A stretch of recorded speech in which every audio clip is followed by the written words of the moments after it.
മൂന്നാം നൂറ്റാണ്ടിൽ സ്പെയിനിലെ സിവിയയിലെ ഒരു ദരിദ്ര ക്രൈസ്തവ കുടുംബത്തിൽ ജനിച്ച വിശുദ്ധ ജസ്റ്റനെയും റുഫീനയും മൺപാത്രങ്ങൾ നിർമ്മിച്ച് വിറ്റ് ഉപജീവനം നയിച്ചവരായിരുന്നു. പ്രാർത്ഥനയിലും ദാനധർമ്മത്തിലും ഉത്തമ ക്രൈസ്തവരായി ജീവിച്ചിരുന്ന അവർ വിഗ്രഹ ആരാധനയ്ക്കായുള്ള മൺപാത്രങ്ങൾ നിർമ്മിക്കില്ലെന്ന് തീരുമാനമെടുത്തിരുന്നു.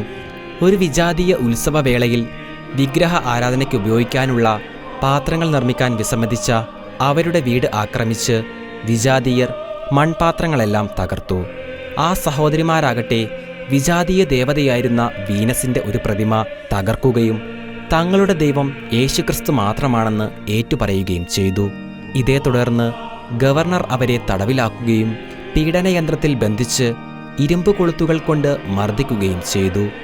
ജസ്റ്റ പീഡനയന്ത്രത്തിൽ കിടന്നു മരിക്കുകയും റുഫീന സിംഹക്കൂട്ടിലേക്ക് എറിയപ്പെടുകയും എന്നാൽ സിംഹം അവളെ ഉപദ്രവിക്കാതിരിക്കുകയും തുടർന്ന് അവളെ ശിരച്ഛേദം ചെയ്ത് വധിക്കുകയുമായിരുന്നു.